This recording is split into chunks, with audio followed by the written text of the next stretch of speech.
originally the house was fully empty, and there was a concern, I think, that we had that it's going to feel like something bad happened to Dina, and we don't want to make it feel like it's... Right. That's the thought in her head. It's more, Dina has made that choice to move back. She had to move back, too. She couldn't stay there alone with a baby. It was too dangerous. But I do think there's something poetic in, like, she didn't take Ellie's things with her. Yeah. There wasn't a, I'm waiting for I'm you, I'm leaving going to this build her home. behind. It's I'm letting this, I'm Letting it letting go. this die, yeah, here. And I'm going to let everything rot for you. Well, that's really bleak.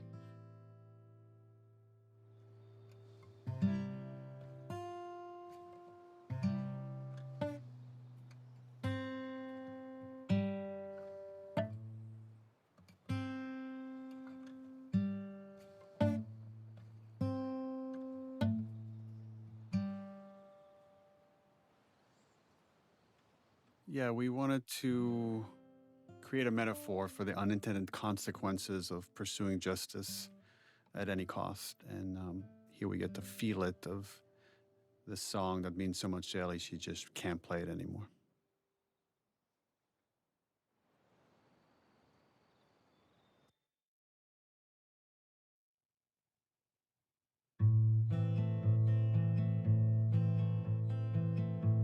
Also interesting thinking about Joel's headspace right now, like just been humiliated by Ellie in front of everyone. Who knows what's going through his head, but for me, sometimes when I get just filled with anxiety, it's guitar. It's just sitting down and just jamming and just... Yeah, not even playing a song, just playing through something. And we've had this scene at different spots of the game until we finally landed. It's this final moment. Yeah, I think originally we were going to put it before the midpoint showdown of the game. Right. Oh, it plays so much better at the end. Yeah, no, It does. now you can't imagine it anywhere else Yeah. once it's here. What are you drinking? Traded his soul for coffee. Where'd you get that? Those people that came through last week. I would do the I'm same. embarrassed as to what I had to trade. This is the most Ashley has ever pushed back on a scene. Wait, Really? Which this was because originally it was written that they hug at the end of this scene. And you're like, I don't know if they would. I'm not sure like we could get all the way there. You were a sport about it, and we did two versions, one with a hug, one without a hug. And they were both very, very good. But ultimately, you were right. They're starting to forgive each other, but they're not fully there. Ultimately makes it more tragic. Yeah. I think that's why she goes on this journey, because it's just like it was never solved. Our relationship was never fixed. Dina. Is she your girlfriend? No. No, that was just one kiss. It doesn't mean anything. She just, I don't know why she did that. But you do like her.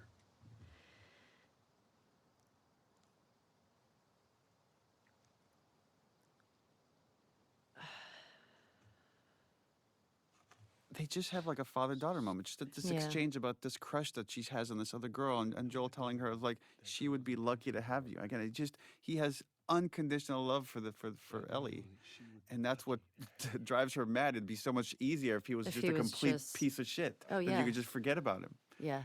but you can't. I mean, that's what's hard. I mean, she knows that he cares, and she knows that he does love her. I was supposed to die in that hospital. I also love that you My life bring it back fucking to mattered. we're talking around the thing that we need to talk about. You took that from And me. you doing all of these gestures to try to make it better is not what I want. I'm going to bring it back to what the issue is, and that's I should have died in that hospital. I also love watching. When do you both decide to make eye contact? Oh, right. Interesting. And it's like right here for I watch at the end of this statement for emphasis. All eye contact. Because I am dead serious.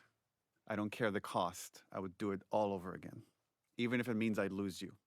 There is something to be said for your writing in this, which is I would do it all over again, and I would do it all over again walk the knife's edge of meaning, because there's one that is repentant and there is one that is resolute.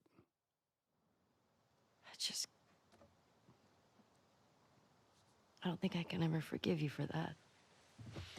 Like this false moment, I can never forgive you that. And he's ready to accept it. And then he's all of a sudden, but I'd like to try. And then I think the water works for everyone. Yeah. Just start right here. Oh. We did a lot of work of just writing these scenes and not being heavy-handed to talk about theme, but there is something about just the placement of the scene here. And it's a scene about getting over some horrible transgression that one feels, because there's other things that are worthwhile in this world than just kind of living in this resentment, next to the moment where Ellie decides to let Abby go. And whether she fully forgives her or not almost doesn't even matter. It's just she knows there's other things in life that are more worth putting your focus on.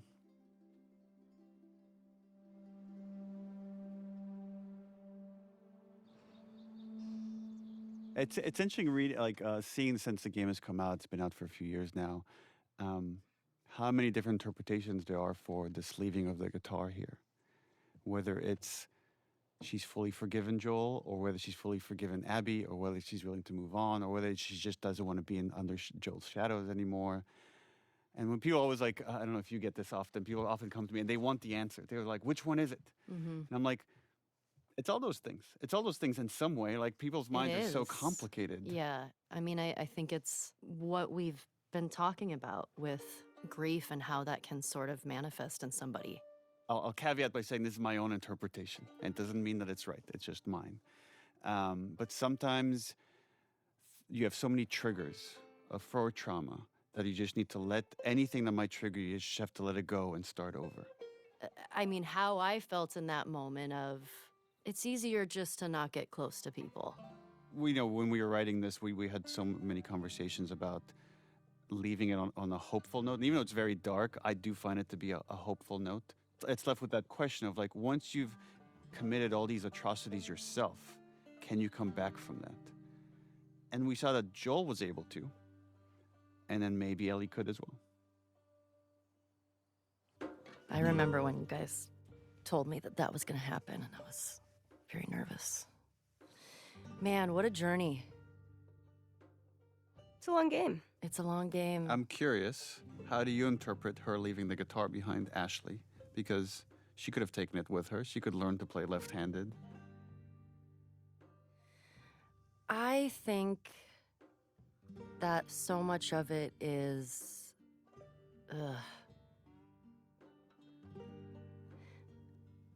I feel like it's a lot of things.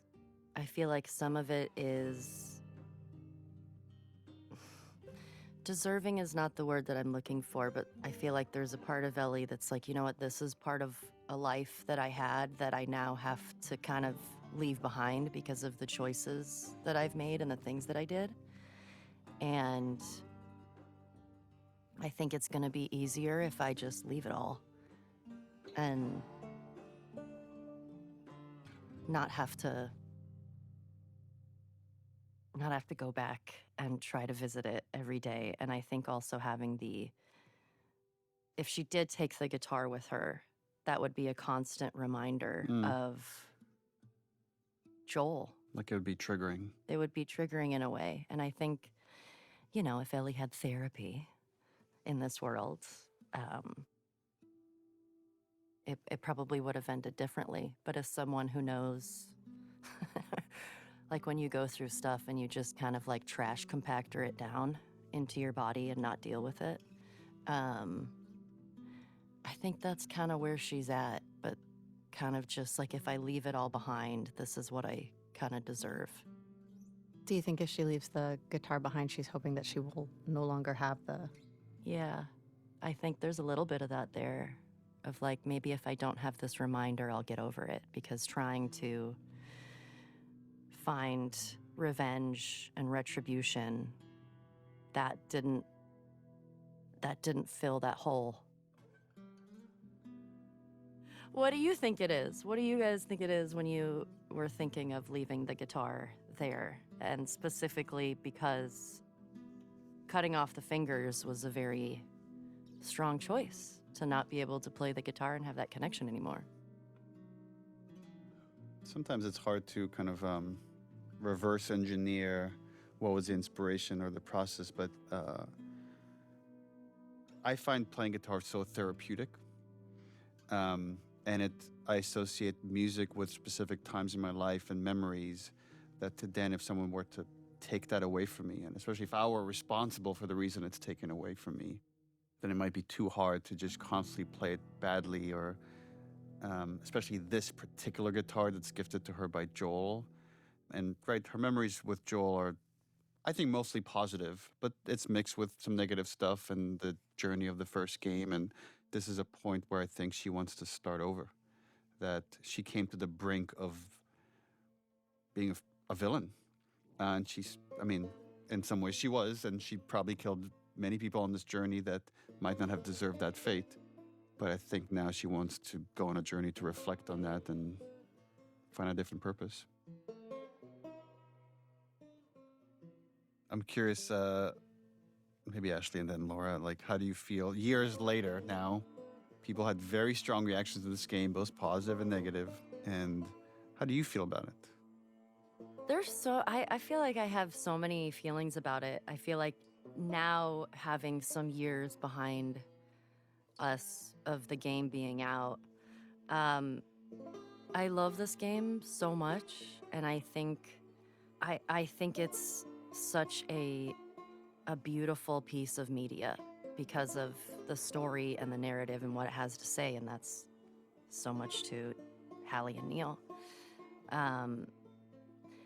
I think the aftermath, when it first came out, seeing what Laura had to deal with, my friend, and you guys, and all of us, of something that we cared about so much, and in the process of 5 years of making this and all of the hands that touched it. And there was a period that was rough because you're getting this judgment from people who don't fully know the story and it was hard. It was rough. It was rough. Yeah. I think there was a lot of after too of people. But I don't feel like when we were playing the game that, yeah, Ellie is making some really strong decisions. But it's funny, a lot of people that would come up and be like, dude, Ellie's like a murderer. What happened to her? And I'm like, no, she's got some stuff. But even still, like now having, coming out of that time of I feel like that was one of the first times where I've sort of dealt with like a reaction like that. Uh-huh. And it sucks. It hurts, especially if you love something so much. Yeah. And all the time that everybody put into it. And it sucked seeing my friend get attacked and things that all of you guys of things that I care about, but I know that's so much of the world we live in. But I think it was just like a perfect storm of timing too. And because everybody was so separated, we were all dealing with that separately, right? Yes. We didn't get to see each other and like talk it through. Right. And it's crazy because for so long, and I've talked to you about this, like there was no closure for the Yeah. game. Normally you rap and we have like a rap party and we get to like see everybody and Unpack. kind of like rejoice in what we made and like how much of our hearts we poured into something. Yeah. And we never got the celebration Yeah. of finishing it and seeing it released to the world. And all we got instead was like that vitriol like thrown. Ugh. So it was rough, but it's, again, it's been years and I'm so just proud. And it's a story that if you play it, I don't see how it can't change you. Yeah. It changes how you view violence. It changed how I played games. Like as I was playing the game, I found myself, I wasn't attacking people anymore. Like I started like, I love to just destroy every person that I come across. Like it's a completion thing for me. And as I'm playing, I was like, I stealthed everywhere. Instead, I didn't want to hurt anyone anymore. Yeah. I remember when we started doing press at the end of the game, toward the end of the game, people would be like, oh my god, and all the dogs, you have to kill all the dogs. And I remember being like, you don't actually have to kill any of the dogs but Alice. So that's on you. And people like having to own that reality, right? Like you have to face your own ugliness in the game. And I think I think the game will age well. I think the game will, the story and the mechanics and the beauty of the world will hold up over time as an incredibly complex piece of storytelling in and of itself, outside of like its own medium. Yeah. I hope, but yeah, that was a rough time. Well, I remember, right, so it's months before the game comes out. We have to delay it indefinitely because there's a backlash from our most hardcore fans. And people are just waiting in the wings to attack Naughty Dog because we're woke and diverse and all these other reasons. Diverse, taking too long to get a game out. So we're all at home and we all kind of have to be depressed at home as this is happening and finish the game. Yeah. And then the game comes out and it goes on a little bit of a redemption arc because it won all these awards. And I don't know if I've ever talked about this, or I was afraid to like talk to you all about this. But my greatest fear when that backlash was happening was that I've let you all down in some way, that I didn't do right by you. And that's why I've always been afraid to kind of talk about it with you, because I feel like I would get really emotional. I remember talking with Troy about it because I'm like, dude, I apologized to him. I'm like, I feel like I did you wrong. And now you're like, and he's like, no, what are you talking about? Like, I love this thing. Like, I wouldn't change a beat. But, you know, we all had our share of all sorts of things that were really awful to deal with at the time. And when people ask me, like, was it worth it? Was it worth doing this whole thing? And when I think about myself, I say, yes, I would do it again in a heartbeat. I'm so proud of this thing. When I think about what you all went through, that's the one thing that gives me pause. That especially you, Laura, what you went through. That's when I'm like, I don't know if I would put an actor through that again. And it sucks that that's kind of the world that we live in, but I just care about you so much that I felt terrible for what you were going through. Well, we were all going through it. So. But then, you know, when you started winning all those awards, I was like, I hope. And again, I was so afraid to talk to you about it. I'm like, I hope that's some sort of vindication. Oh my I gosh. hope. Yeah. Yes. And you know, like I said, I think it's just time, right? Yeah. When it first happened, it was not a good time. No. But, God, I forgot but I mean, I'm that was... still like, But I love it. I do love it. And, you know, there's some people that just hate the game and hate us for it. Sure. And there's way more that love it. And some people say it's their greatest story they've experienced out of any media. And some people say it's the worst story they've experienced out of any media. But the interesting thing to me about it is, like, this game is so much about tribalism and saying, I'm right and you're wrong. Yeah. And losing the nuance of that conversation. And so much of the conversation, years later now, people are still arguing about it on that level and not seeing the irony that they're kind of proving the point of the story, the way they're arguing about whether Joel was right or Abby was right or Ellie. And it's like, no one was right, no one was wrong. It's just messy and gross in the way that these conflicts usually are. Yeah. Yeah. I feel like looking back on this, it's so funny because I think when all of the backlash was coming out, I had a similar feeling like you did, which I think I told you, where I was like, it's my fault. What? I fucked it up. What are you talking about? Well, it's just, it's such a, like, I don't know. I think, I don't know. I mean, it's probably the same thing that you felt, where you're just like, okay, cool. When it really just doesn't have anything to do with you. It's a lot of people, like Laura was saying, a lot of the frustrations that people were having and the timing that we were in. But when I think back on this game, I love both games so much, but I feel like the story and I don't want to say the message of the game because it's like there's so much to say. I'm so proud of what we all made. And I think as I get older, I still feel like this is going to be something that I hold so dear because of something that we were able to accomplish and the story that we were able to tell, especially in a video game, and that it's a bunch of, I mean, badass women that are taking on this world, and it's a perspective that you don't see a lot, especially in video games. And as hard as that time was, I'm so proud that we got to be a part of it, that I got to be a part of it. Yeah. I regret every moment. It's the worst thing I've ever done. I guess maybe to wrap it up here, it's a joy. It's been awesome working with you both.